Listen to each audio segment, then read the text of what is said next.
Economics, May, June 2024.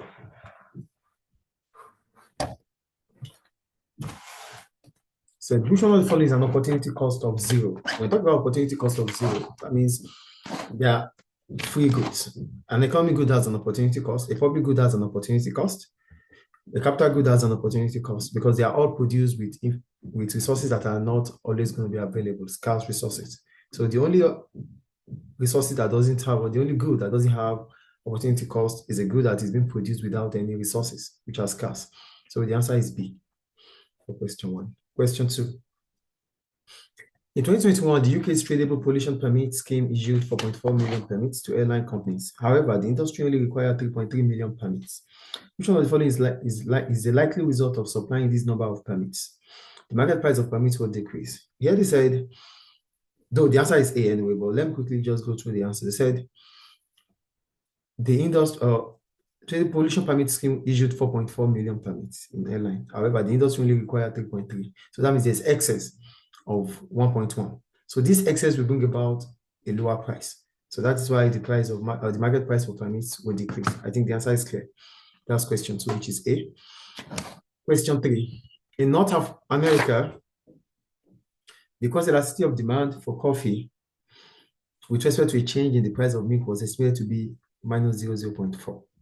So when we talk about cost elasticity of demand, having a negative XED means they are complementary goods. So the answer is D. So you don't have to do on that. Inferior goods are about income elasticity. Substitute goods are also about XED, or it's positive. And unrelated goods, there's nothing like that. So we move on to question 4. The diagram shows the demand curve for bottled energy drinks, price per bottle, and the quantity of energy. So which one of the following has a value of -1 for PED? When we talk about -1, that means it's elastic. That means it's greater than 1. It's 1. Anyway, if it is 1, it is, it's unitary. So unitary here is around C. That's where equal. Both of them are equal at the same unit of production. So it is C. Going towards C. We'll go to question 5. The table shows the proportion of electricity generated from different sources for Denmark in 2010 and 2021. We have coal, which is non-renewable. We have oil, which is non-renewable. We have natural gas, which is non-renewable. We have hydro, which is renewable. We have wind, renewable, solar, renewable, and other renewables.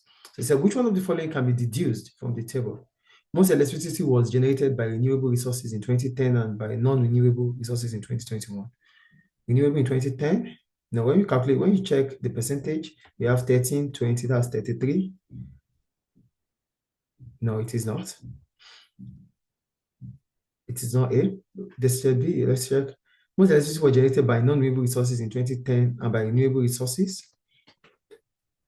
in 2021. Yeah, in 2021. Okay, let's hold on, please.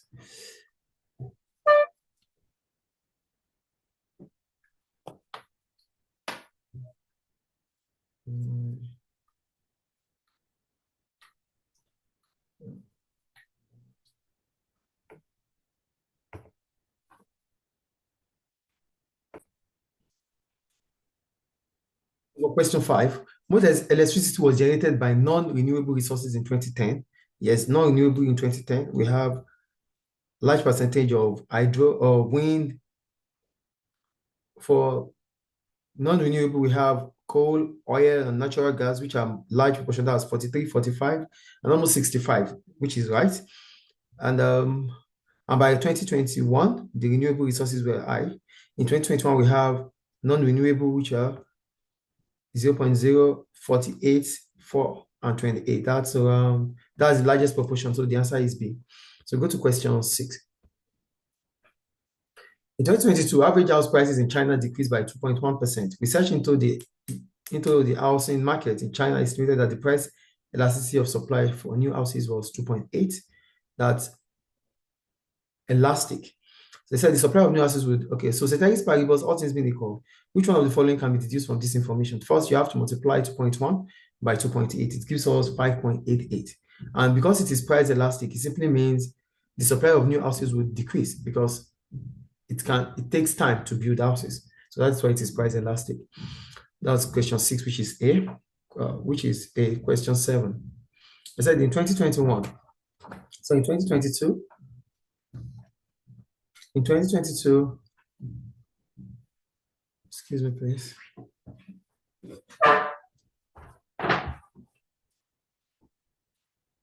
What I said in 2022, the average price for renting a house decreased by 14.6 to $480 per week in Brisbane, Australia. There is pressure on the Australian government to decrease rents by introducing the maximum price. With reference to the house rental market in Brisbane, draw a diagram to illustrate the introduction of a maximum price for renting a house.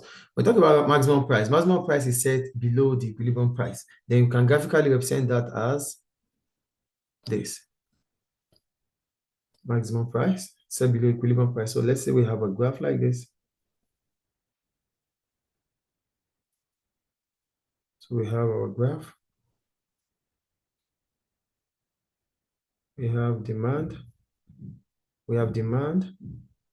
and supply. Then this is the equilibrium price. So maximum price is set below the equilibrium price. Below the equilibrium price. So here we're going to have, this is our QE. Then we're going to have our QD and our QS. So here, this is maximum price, P maximum.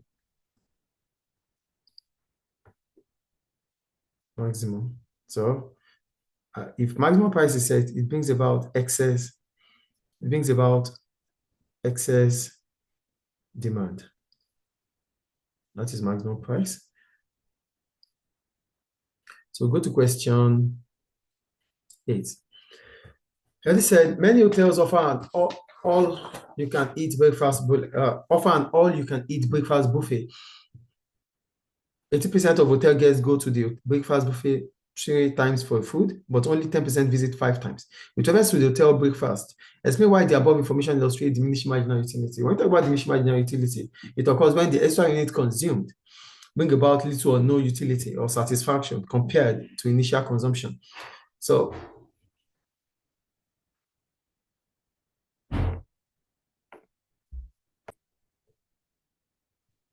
there is diminishing marginal utility in the case of the breakfast buffet, as 10% only visit 5 times. So this simply means that as a third is consumed, large proportion of the guests stop visiting from the 4th and few visited for the 5th one. That takes us to question 9.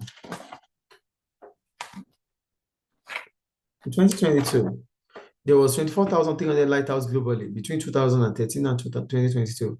The number of losses of ships at sea fell from 109 to 38. So with reference to lighthouses, explain the difference between non-rivalry and non-excludability. So we talk about lighthouses here, it's simply talking about a public good. Now, when we talk about a public good,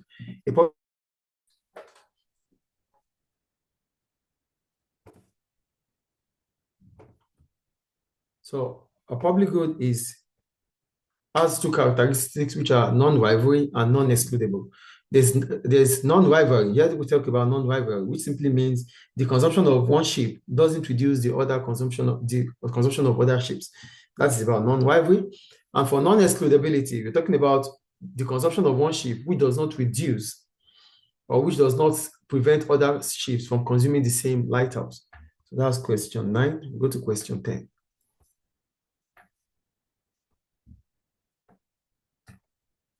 For question 10,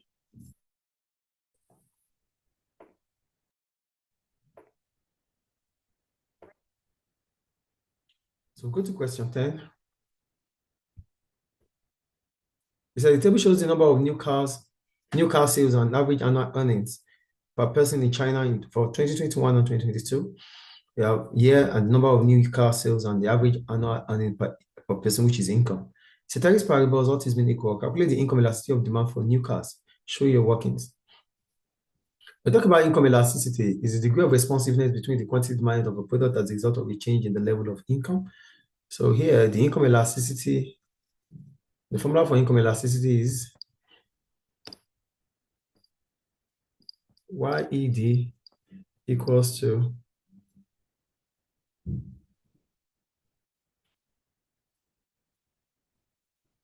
Q2 minus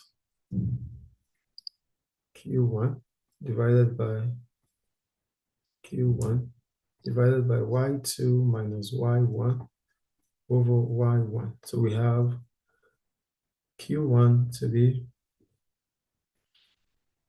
a Q1 here is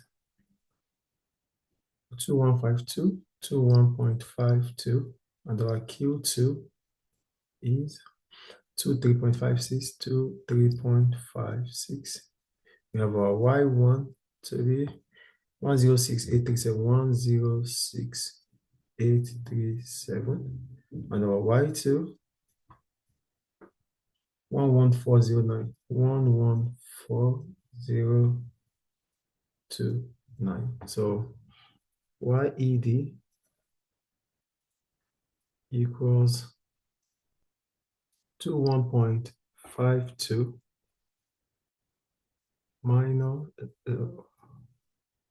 minus 23.56 over 2. Sorry, we have this. We have YED equals Q2, sorry, 23.56 minus Q1, 21.52 over Q1, 21.52 divided by Y2, 114,029 minus 106,837 over 106,837. So that gives us 2.04 over 21.52 multiplied by 106,837 over 7192. So all in all, we have 217,947.48 over 21, no, so over 115,477.1.84. So our YED here is 1.41, which is positive, which is a normal good. So that takes us to question 11. So between 2021 and 2022, the production of tomatoes in the EU decreased from 17.9 million tons to 15.5 million tons. The average price of tomatoes in the EU increased from 143 per ton euros to 153 per ton. Ceteris paribus, explain the likely impact of this change in supply and consumer surplus in the tomato market. Illustrate your answer with a supply and demand diagram.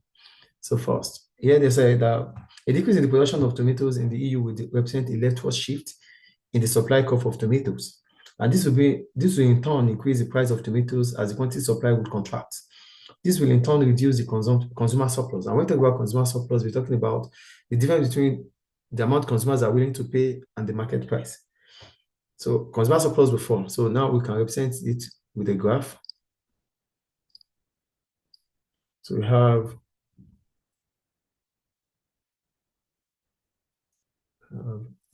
a graph here. Do better than this. Let's don't take this. This is way off. Let's find another one to try to do better.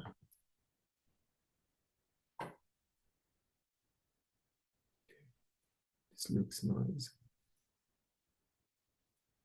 Demand, supply.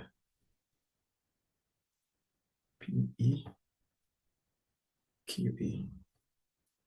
So reduction in supply bring about a leftward shift or upward shift from S to S1 that contrasts the quantity supplied.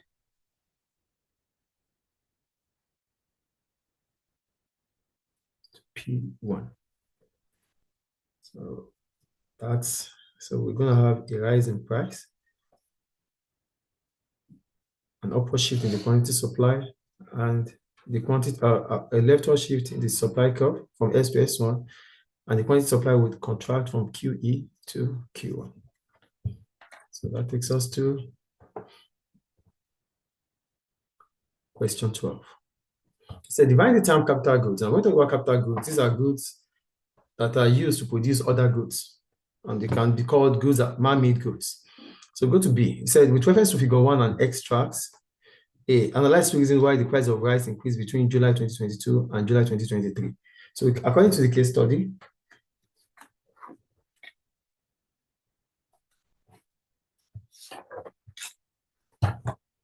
an increase in the price of rice might have been as a result of the following. One, rice consumption increased globally, especially in Africa and Asia, which has largest population, which may be due to increase in the population that grew by 22.45%, according to the extract.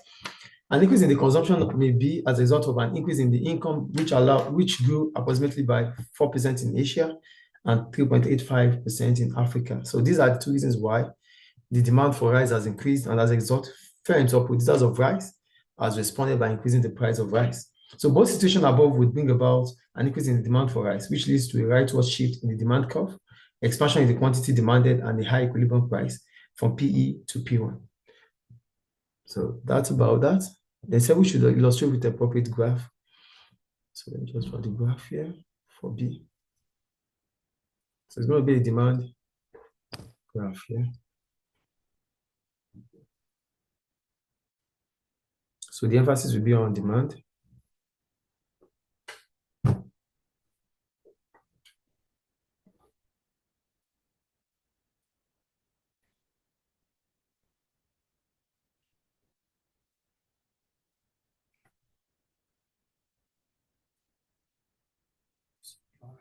Demand increases.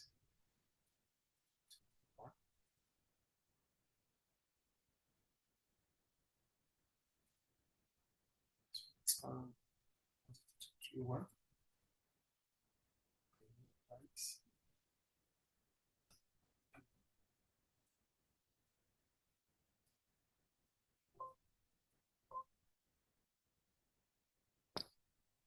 It's about that. Go to question C. We said, with reference to figure 2, explain whether demand for each of the following of the 4 selected food group is price elastic or price inelastic. Let's go to the case study though.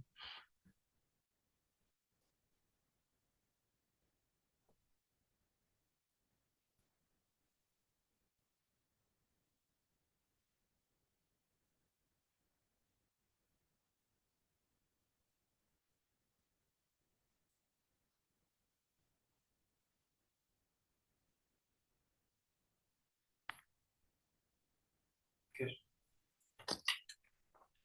Says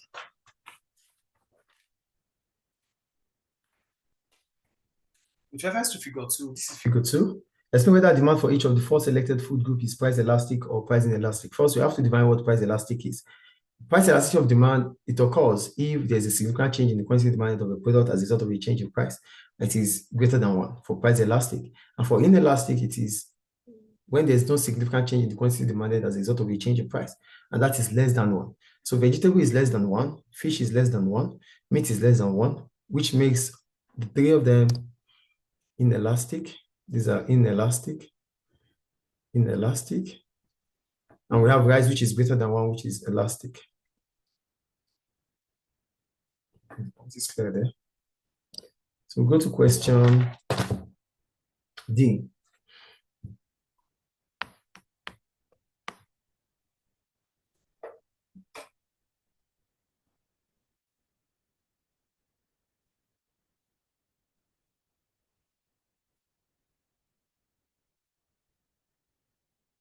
So with reference to extra B, examine 2 external costs associated with rice production.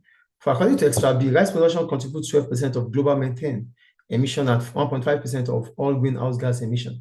This may increase global warming, which may lead to a wildfire, which may in turn burn houses and make people homeless. That's an external cost. Rice growers often use an insecticide to protect the crop from insects in the USA. This insecticide contributed to a 44% decline in the population of bees in 2020. This is a loss of habitat, which can be considered as external cost. However, the external cost of rice production is minimal as 90% of rice is consumed in the country in which it is grown. So this limits environmental damage caused by transporting rice abroad. Also, the production of rice might bring about increasing employment opportunity.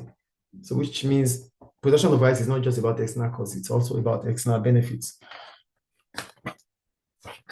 Question E, right?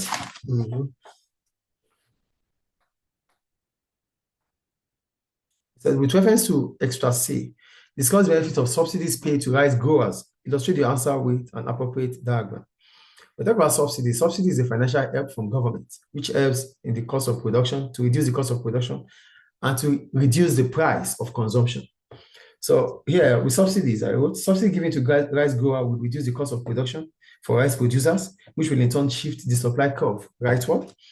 Subsidies are used by farmers to invest in capital goods, which is stated in the case study, to purchase fertilizers and also fertilizers. So this will in turn increase the production of rice. This can be graphically represented as, so with subsidy, the supply curve is expected to shift rightward. So with subsidy,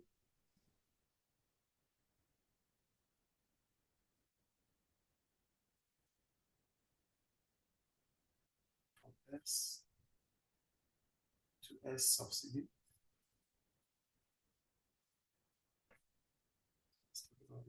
Here, P E.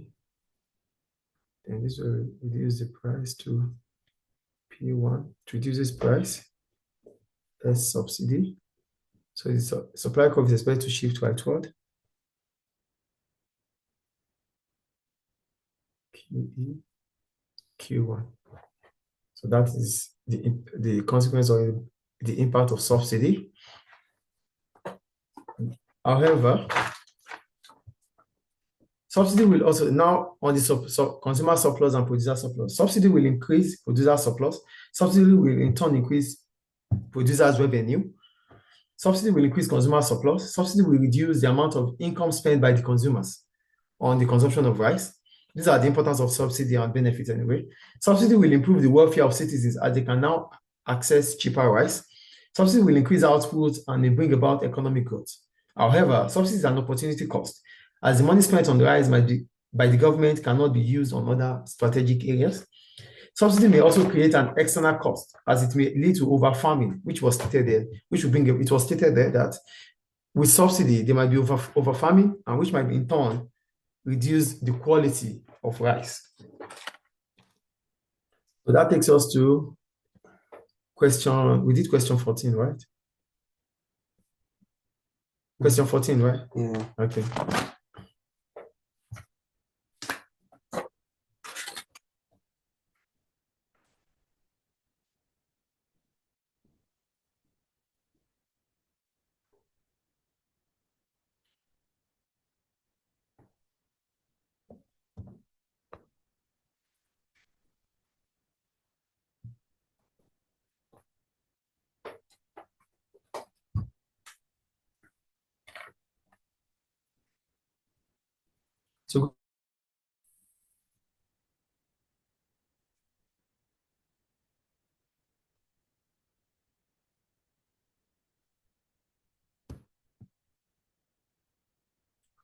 So we go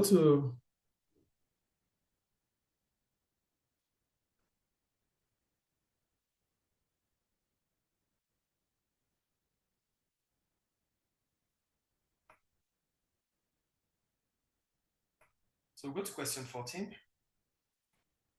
And the table shows the total number of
So the table shows the total number of aeroplane flights globally and their contribution to global carbon emission in 2009 and 2019. The total number of aeroplane flights, 25.9 million. In 2019, 38.9 million. Global carbon emission increased from 2% to 2.5%. That's 5% increase in carbon emission. Evaluate the likely impact of imposing indirect taxes on aeroplane flights to reduce carbon emission. Include at least one relevant diagram in your answer. So we're talking about indirect tax. Indirect tax is a levy on expenditure by government to reduce negative externalities such as carbon emission. So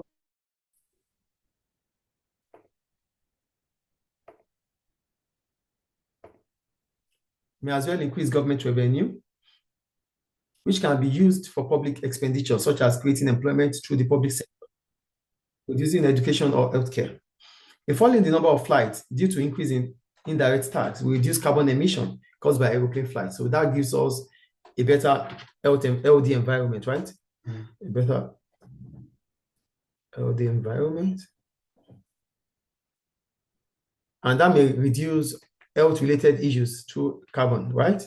And reduces health-related issues. So a fall in the number of flights reduce carbon emission caused by aeroplane flights.